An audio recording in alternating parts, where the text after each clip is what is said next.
What I'd like to do today is, rather than go into too much detail,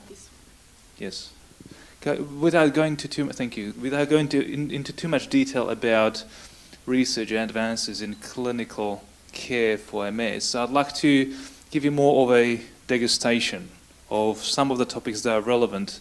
And rather than going into topics that are well known and that probably many of you have already heard about from your neurologists, I'd like to talk about topics that are uncharted territories or territories that are being charted as we speak.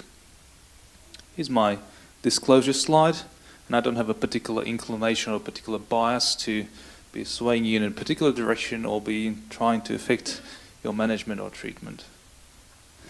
Just because this is the International MS Day, I'd like to spend 1 minute on history. What you see here on the slide is Jean Crevelier's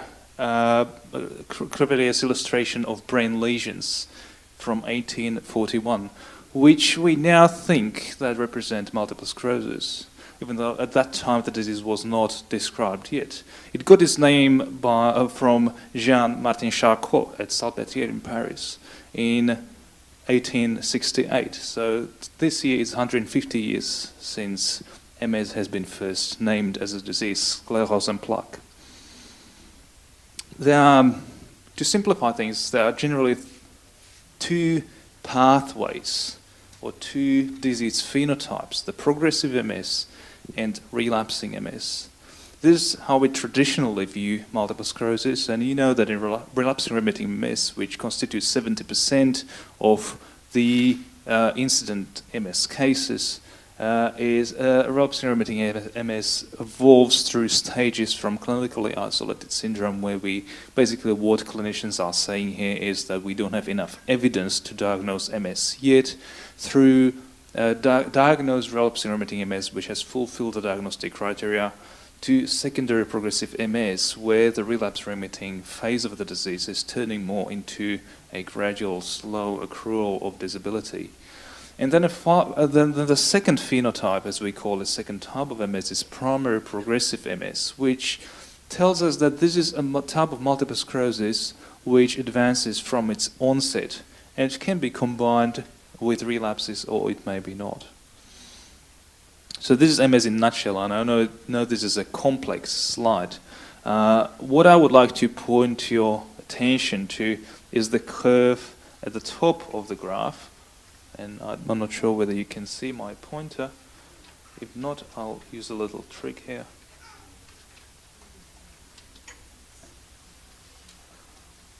I think you can see my pointer now.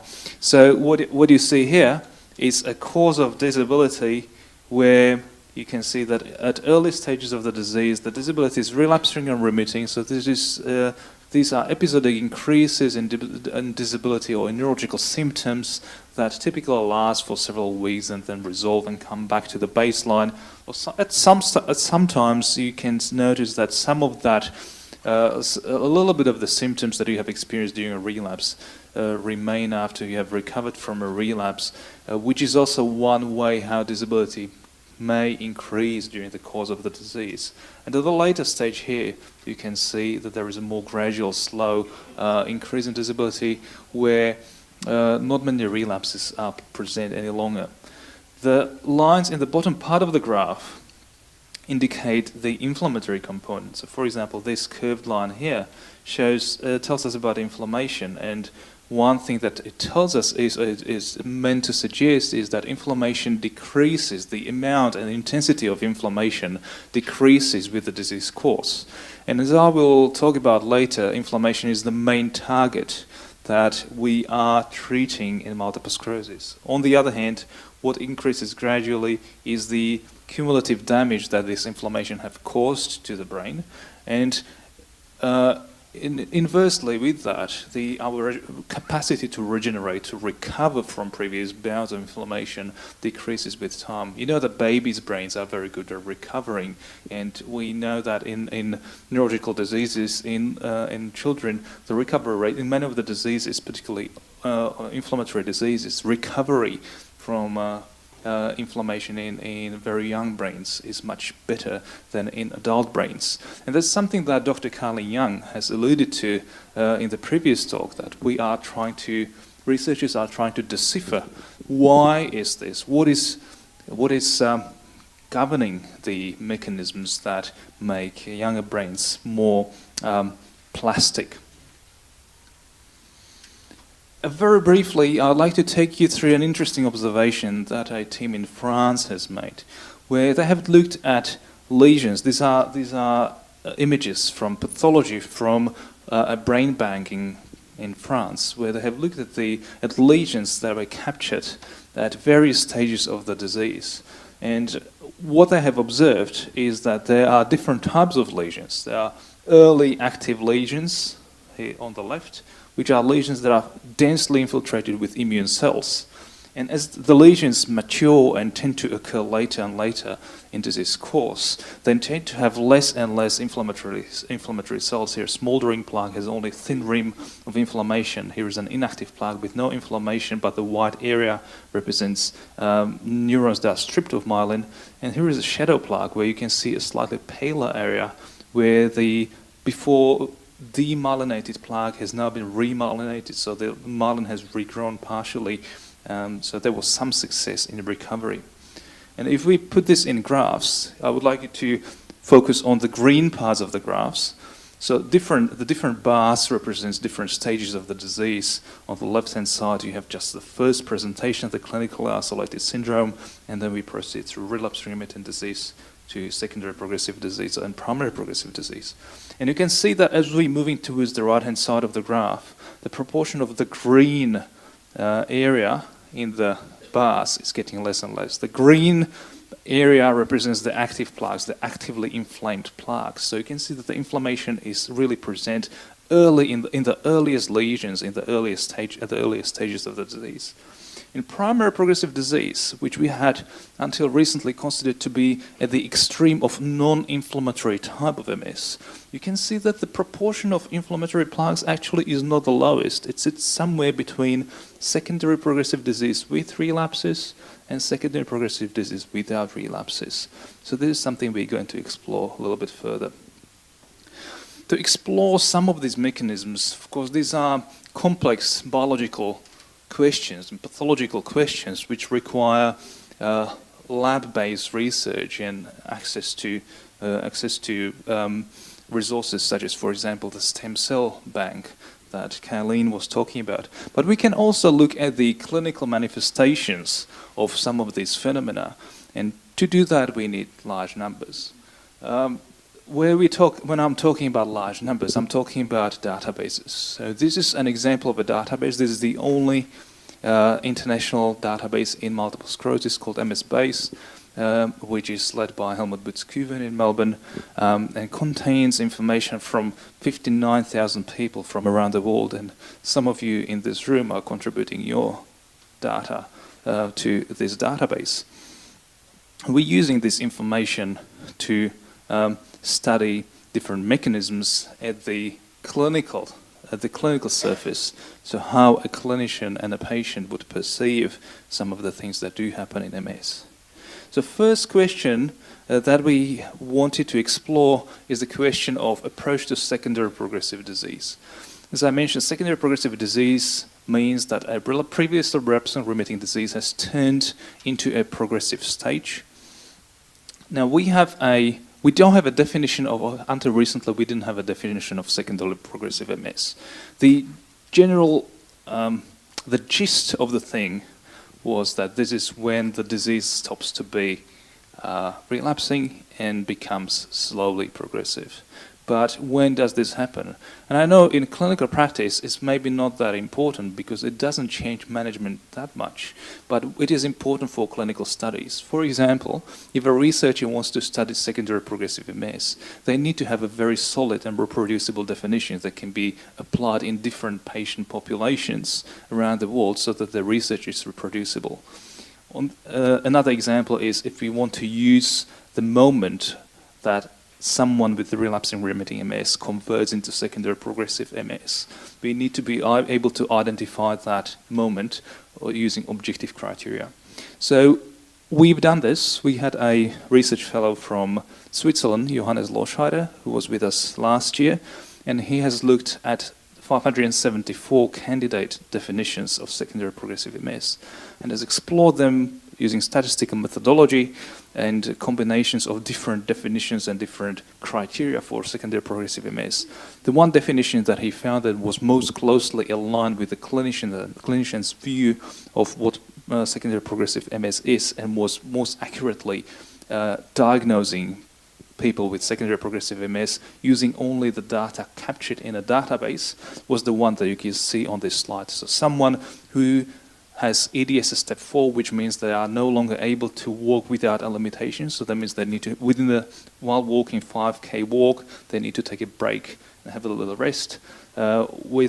Who have experienced some progression of their disability that was sustained for at least 3 months and occurred in the absence of a preceding relapse, and in someone who has some discernible weakness somewhere in their body, particularly in their limbs.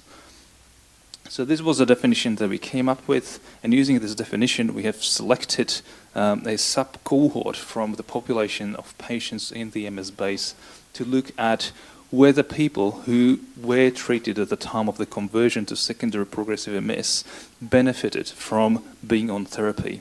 And to do this, of course, we need to deal with multiple potential biases. Biases tend to introduce wrong signal, erroneous signal into our analyses. The main reason for a bias being present in analyses of observational data such as MS base is that we treat for a reason. If someone is on a therapy, they tend to, for example, let's put it this way, if someone is on a highly active, aggressive treatment, they're probably going to have more aggressive underlying disease compared to someone who is on a lighter regimen of therapy. And that means that if we just pulled all this data together and put them side by side, then everyone who's on a lighter therapy would inevitably have a better outcome of their MS, which is not representative of the efficacy of the drug. It is only representative of the underlying bias in our data. So we need to use some sophisticated statistical methodology, in this case a method called propensity score matching, which allows us to select people from a large cohort of patients whose data are comparable. So in other words, people who were treated with different drugs, or who were, in this particular scenario, who were treated versus untreated, not because of the characteristics of their disease, but because they did or did not have access to treatment, or the agreement with the neurologist was such that one cohort have agreed to be treated, the other cohort have agreed not to be treated.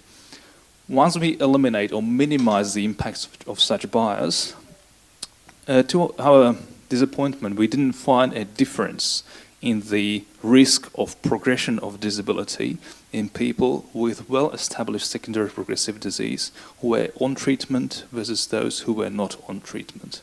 So the curves that you see here show you the risk of worsening of disability confirming over time in the two compared cohorts, and you can see that the separation between the two curves is only minimal.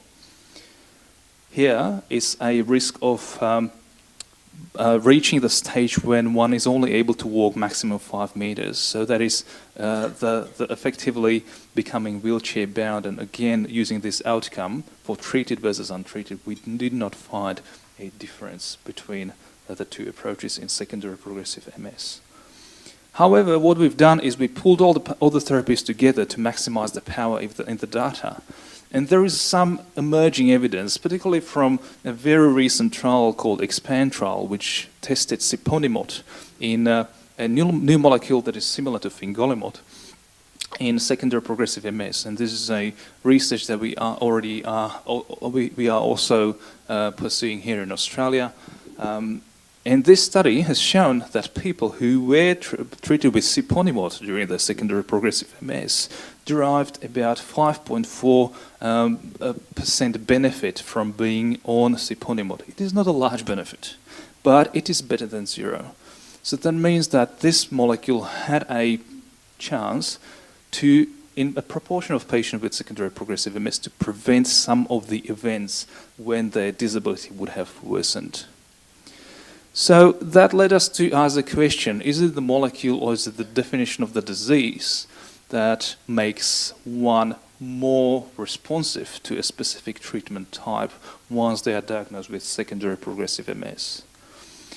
On a way towards addressing this question, we have looked at things slightly differently. This time we didn't try to subselect people who had secondary progressive MS, but we used EDSS, the disability scale, to look at whether whether the tempo at which one progresses from no disability to moderate disability, here represented at EDSS step 3, has any impact on the tempo that this person will progress from EDSS step 3 to EDSS step 6. EDSS step 6 is a step where you would need to use a cane to walk at least 120 meters.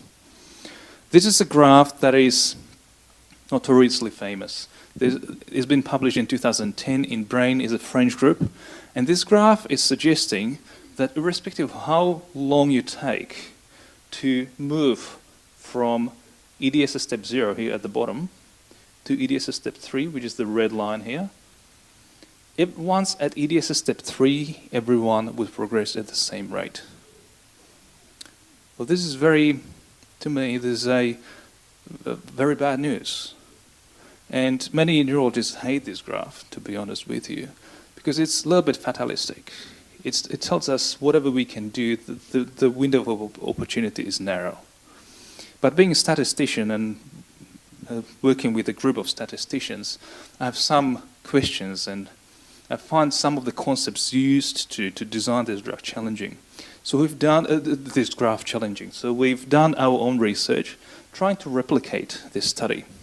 So what you will see on the next slide doesn't look like the graph that you see on the previous slide, but I'll come back to the graph later. So we looked at the graph in a slightly different way. We find all patients in MS base who have reached EDSS step 3, 4, or 6, and had that EDSS step confirmed over at least 6 months. So here is 3, 4, and 6. And we've looked at the EDSS trajectories before they got to that time point and after that time point. And you will see that there is a very large variability of disability trajectories before the given EDSS step. But importantly, if the Larray graph that I showed you on the previous slide was right, there would be only one line here. But there is no one line. There is a plethora of lines, and they are very widely distributed. So this is telling me that once people got to EDSS step 3, they could be improving, they could be staying the same, and they could be worsening. So it's still wide open. Interestingly, when we move to the higher end of the scale, EDSS step 4, you can still see that the spread of the lines is very, very broad.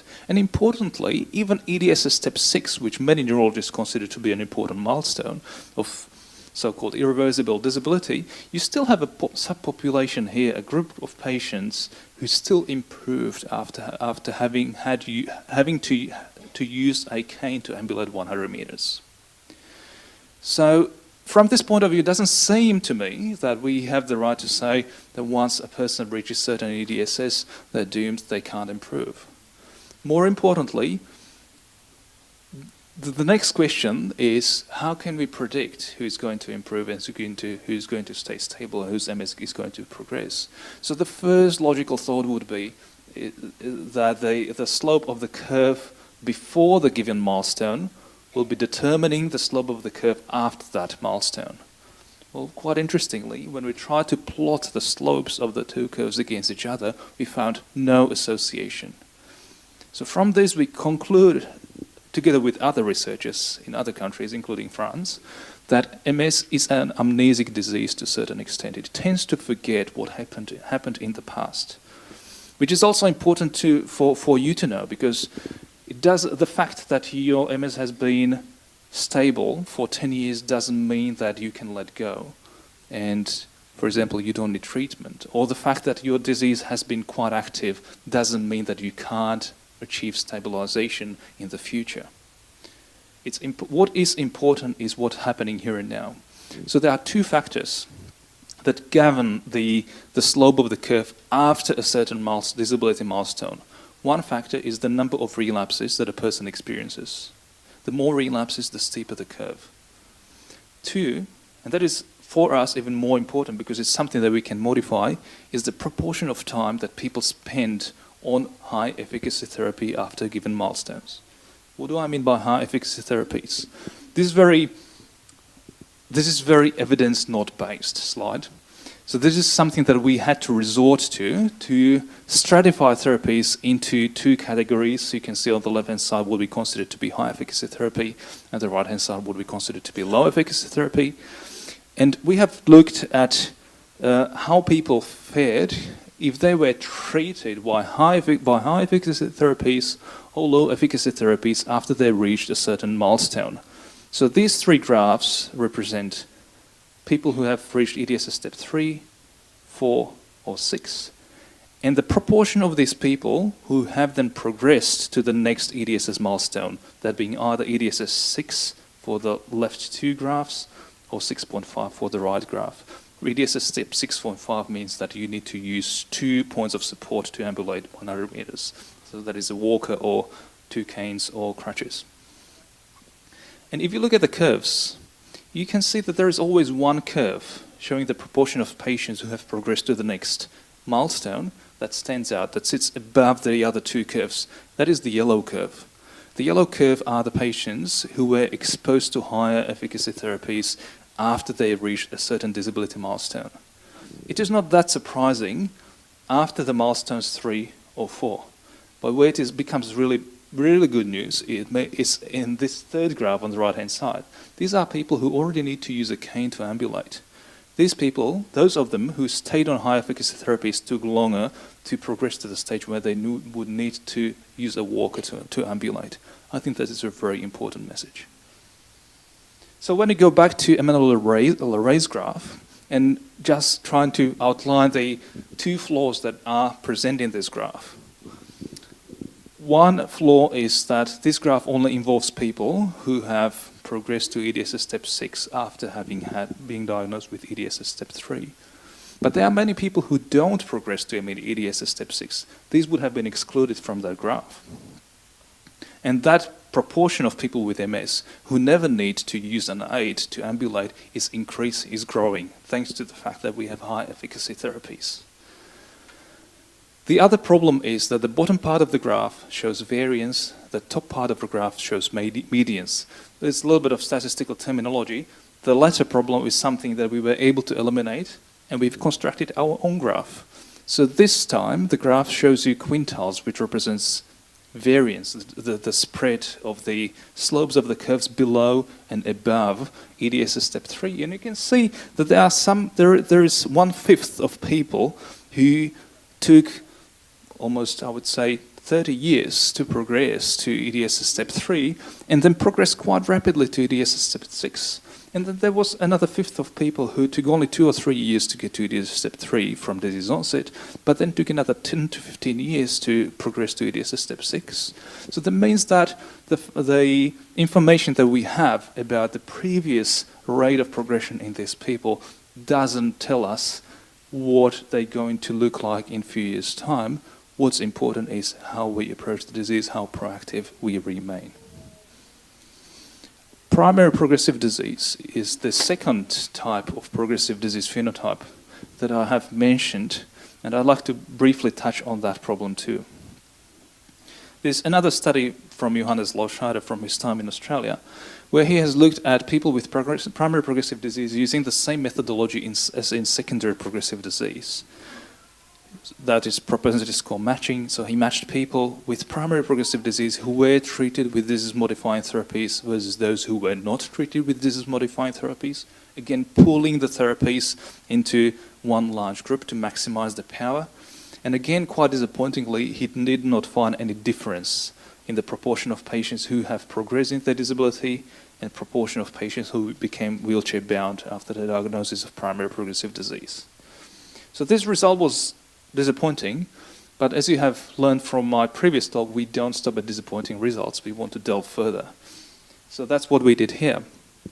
And what I'm showing you here is the main result from work by a medical student who's now an intern, Jordana Hughes, who's looked at the rate of progression in people with primary progressive disease, stratifying the population of people with PPMS into those who have versus those who don't have relapses in addition to their PPMS. What we had expected was that someone with a primary progressive MS who experiences also relapses on top of their disease will accumulate disability faster. It's actually the other way around. Someone with PPMS with relapses will accumulate disability slower. Now, why is this? This is a very puzzling result. So we delved further and we looked at what treatment has to do with this. And we found that there is, in statistical speech, an interaction term between treatment and disability accrual. What does it mean? When we stratify the cohort of patients with primary progressive MS into those with and those without relapses, and when we look at the association between the proportion of time that people in either group have spent on treatment, we see that in the group with primary progressive MS with no relapses, there is no relationship between the time people spend on treatment and the rate of their disability progression. However, in people with primary progressive disease who also have relapses in addition to their PPMS, for every 10 years that these people spent on treatment, there was a 30% reduction in the rate of progression. So that is a very important, another very important message, which tells us that PPMS is not a condition that is entirely untreatable. There is part of it where we can't do much, but there is a proportion of patients with primary progressive disease who have active episodic inflammation, which becomes a target, not only marker, but also target, which gives us a hope that we can influence the cause of the disease. And a good example of this phenomenon comes from clinical trials. These are two curves or two graphs from the original Olympus trial, which was a trial of rituximab. Rituximab is a molecule that depletes B lymphocytes from your circulation, and it's originally started in oncology, but it has spread. It's found a wide use in other areas such as rheumatology and autoimmune diseases. So it's no wonder that in 1990s and early 2000s, this medication was trialed in multiple sclerosis, including primary progressive MS. The top graph shows you the overall result in people between 18 and 65 years of age and any degree of disease activity in terms of evidence of inflammation here present as a contrast-enhancing lesions on their scans before they were randomized. And the trial was negative. It didn't find any improvement secondary to treatment. So people on rituximab were not doing better than people who were randomized to placebo. But in a subgroup analysis of this trial, people who were between 18 and 51 years of age and had an active lesion on their scan before they were randomized derived benefit. In this subpopulation of people, the rituximab slowed down the progression of disability, which also explained then why the much more recent trial called Oratorio trial of ocrelizumab in primary progressive disease has shown the effect. This trial only included people between age 18 and 55, and 1/4 of these people had a contrast-enhancing lesion on their scans at the baseline before randomization. Now, Oratorio has led to the registration of the first medication that we have in primary progressive disease, that is ocrelizumab, which is now available in Australia in relapse and remitting disease and is undergoing discussions with PBHC with regards to registration in primary progressive disease. And I would strongly encourage you to support this case because this would be the first instrument that we have, the first disease-modifying treatment that we could have in Australia to treat people with primary progressive MS. So why this is important, I think, it changes the concept of the two disease phenotypes that I was talking about, relapse and remitting versus progressive MS, into much more maybe complex a definition. Where I, as a partly statistician, I tend to view progression and relapses as in statistician speak orthogonal dimensions. That means that progression can, to a certain extent, occur independently from relapses and vice versa. It sounds like an academic debate. It is not, because it means, for me as a neurologist, it means that if I know someone with primary progressive disease who clearly has demonstrated inflammation on the MRIs or who has experienced a relapse on the MRI, I don't have to worry about whether they had primary progressive disease or not. They have inflammation which is treatable. It's not only a prognostic marker, it's a target, and it's something that I can eliminate, improve disability outcomes in this particular person. It will require a lot of work before the regulators recognize this approach, but we're already working on it. We have a number of publications of manuscripts in submission at various journals. At the moment, publishing an opinion piece and a controversy in the Multiple Sclerosis Journal to defend this standpoint. But I know that there is about more than just academic debate. One great initiative that helps this case is so-called Brain Health Initiative, which is a consortium of professionals working in the field from around the world, which states 3 important points as their conclusion. It is critical for us as clinicians to make sure that people with MS have access to full range of disease-modifying therapies. It sounds like a simple statement in Australia, but we are the only country in the world where we can treat anyone with any treatment. The rest of the world, they have very clearly defined guidelines. People have to fail on first-line treatment, and after having a relapse on that treatment, they can only proceed to better treatments. So in a sense, we are privileged, but in places like Europe or the US, this is a very important statement. The maintained treatment is the second important component of managing MS over the long term. As I said, things tend to happen here and now, and MS tends to forget what happened years ago. So it's important that we keep an eye and keep control of the potential future rekindling of inflammation within the brain. And the third point is that we, as clinicians, need to collect information about all this to allow further research into how treatments behave in real clinical life.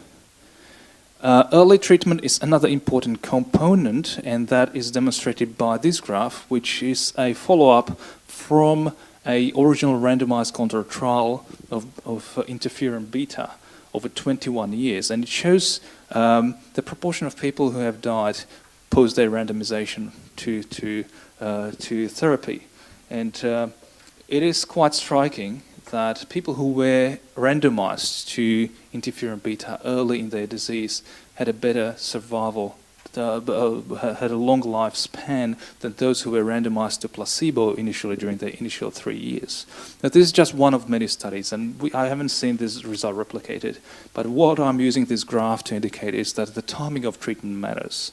And in my view, the earlier in the disease we start treatment, the greater chance we have to prevent disability.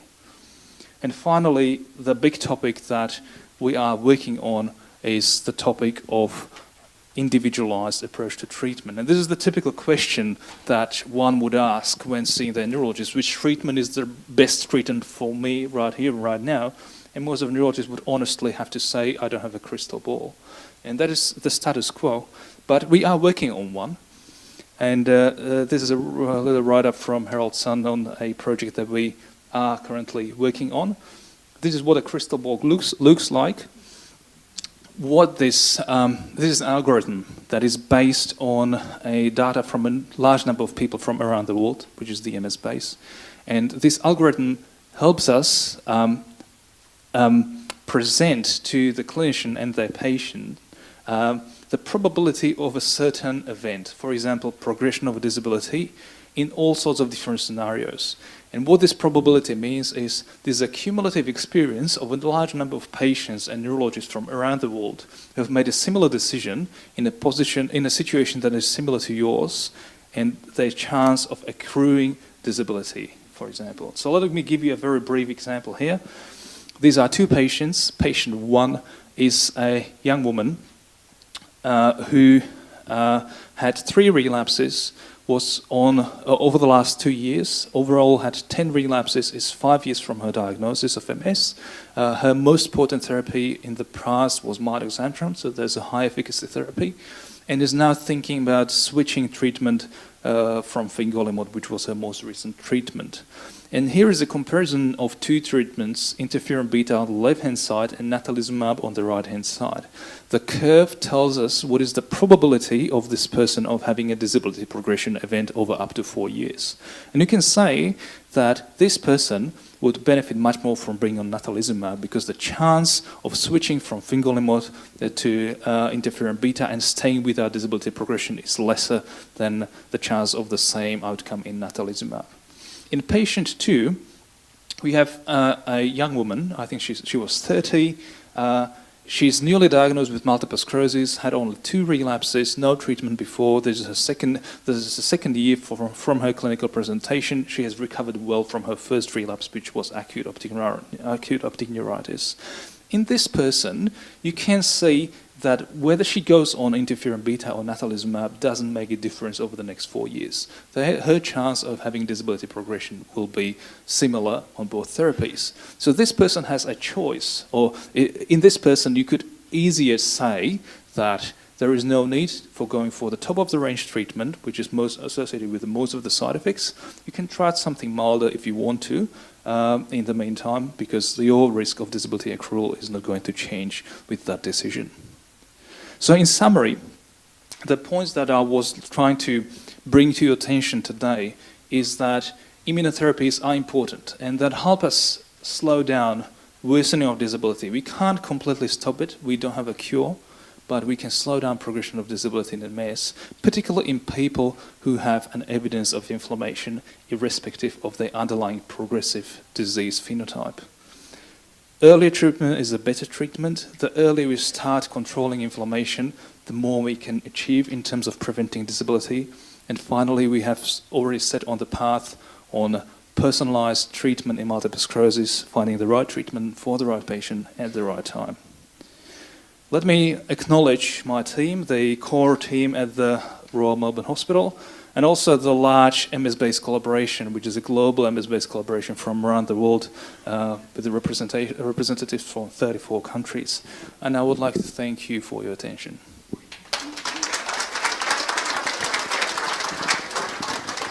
Thank you, Thomas. Outstanding presentation, very informative, and we are thrilled that you've been able to join us today. Are you happy to take a couple of questions? Of course. Yeah, because I think having somebody like Thomas here is a real opportunity because, let's face it, we don't get these opportunities very often. So I'm going to start. You showed a study up there, that a graph from Lizeray, which was to challenge the EDS scores. So where, regardless of where you were, at the EDS score of 3, you progressed at the same rate. You did a study to challenge that, and I noticed that there were some people who actually on the secondary study actually got better. Are you able to say why they got better? I'm not. And that's simply because the data that we deal with, for those of you who are contributing to the database, the data is completely anonymized, so we never know which set of data is yours in the database.